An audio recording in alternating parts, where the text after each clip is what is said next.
The flashing red and blue lights reflected off the rain-soaked pavement as the woman stood frozen beside her car, her heart pounding against her ribs like a drum. It was supposed to be just another quiet drive home after a long night shift, but within minutes, she was surrounded by officers shouting orders, their hands resting on holstered guns. She tried to explain, tried to tell them who she was, but her words were drowned in the noise of accusation and authority. And before she could even process what was happening, cold metal cuffs bit into her wrists. If you believe in kindness, justice, and giving people a fair second chance, please take a moment to like this video, subscribe to the channel, and share it with others. Stories like this remind us that behind every uniform and title, there are humans capable of both mistakes and redemption. The woman's name was Alyssa Carter, a 34-year-old trauma surgeon at the city's largest hospital.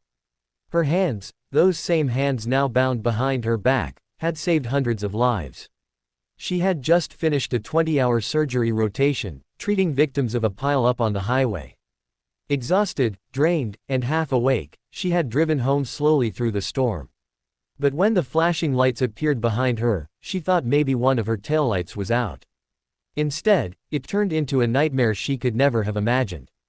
The two officers approached with suspicion in their eyes, claiming her car matched the description of a vehicle used in a hit-and-run earlier that evening. Alyssa's protests fell on deaf ears. Her identification, her hospital badge, even the blood-stained scrubs she still wore, none of it mattered. They treated her like a criminal, rough and impatient, pushing her against her own car as rain poured down her face. One officer smirked, telling her she'd explain it all at the station. Inside, Alyssa was a storm of disbelief and pain. She wasn't angry yet, just confused. She kept thinking, this has to be a misunderstanding. Surely once they checked her name, once they saw her credentials, everything would be fine. But minutes turned to hours. The officers ignored her pleas, filing paperwork and joking among themselves while she sat in the corner, wrists bruised, her wet clothes clinging to her body in the freezing air of the station. Alyssa's mind drifted to her husband, Colonel David Carter, who at that very moment was at an international military summit in Washington, D.C. He was a decorated Army officer, known for his discipline and calm under pressure. She didn't want to call him, she hated causing a scene, hated the idea of dragging him into something that might tarnish his name. But as another hour passed, and an officer mocked her claim of being a surgeon, something inside her broke. She took a deep breath, steadied her trembling hands as they finally allowed her a single phone call, and dialed David's private line. The moment his deep, steady voice answered, all her composure melted away. She told him everything, her arrest, the way they treated her, the humiliation. On the other end of the line, there was a long silence. Then, in a tone colder than ice, he said, "Stay calm, Alyssa. Don't say another word to anyone." What happened next would shake the entire department to its core. Within 30 minutes, several black SUVs pulled up outside the precinct. Men in suits, badges gleaming under the fluorescent lights, stormed in with quiet authority. The police captain's face went pale when he saw the credentials, Department of Defense Internal Affairs. At their center was Colonel Carter himself, still in his formal uniform, his presence commanding the kind of silence that filled a room like gravity itself. He didn't shout. He didn't threaten. He simply asked one question. Who handcuffed my wife? The younger officer, the one who had mocked Alyssa earlier, tried to speak, but the words came out broken.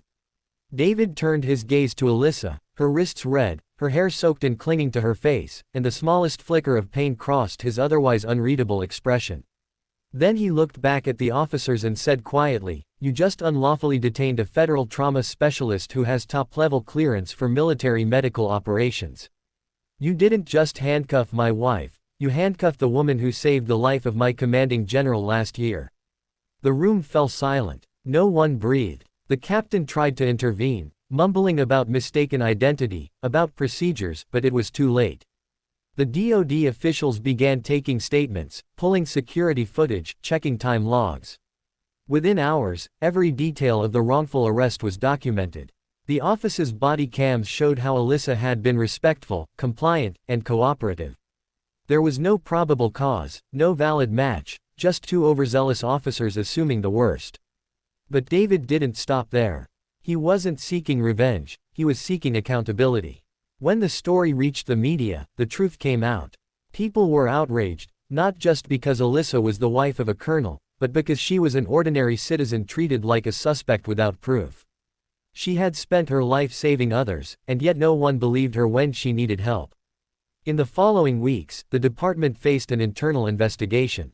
Both officers were suspended pending review, and the captain resigned under pressure. But what struck everyone most was Alyssa's response. When asked by reporters what she wanted, she said softly, "I don't want their jobs. I want them to understand what it feels like to be powerless. Maybe then, they'll think twice before doing it to someone else." Alyssa returned to work a week later, her wrist still bearing faint bruises. Her colleagues greeted her with warmth, though some couldn't meet her eyes, they had seen the news. She smiled gently, choosing not to dwell on the pain but to move forward. Yet, late at night, when the hospital hallways were empty, she sometimes caught herself staring at her hands, the same hands that healed yet had been restrained without reason. David noticed the quiet in her eyes when she came home one evening. He didn't press her with questions. Instead, he held her close and whispered, "You taught them something no punishment could. You showed grace where others would have sought vengeance." And for the first time since that night, Alyssa smiled, not because the pain had vanished, but because she knew it meant something. Months passed, and the story faded from the headlines. But one day, Alyssa received an unexpected letter in the mail. It was from the younger officer, the same one who had laughed when she told him she was a doctor. His handwriting was shaky. He wrote about how the incident changed him, how he had spent months reflecting on his actions. He confessed that his arrogance had come from fear, from years of being told to trust no one on the job. He apologized for not seeing her as a person, for letting his badge blind his humanity. He ended with one simple line, "You saved more than lives in the operating room, you saved mine, too." Alyssa read the letter twice before quietly folding it and placing it in her drawer. She never replied, not because she was angry, but because forgiveness didn't always need words. Sometimes, it was enough to know someone had learned their lesson.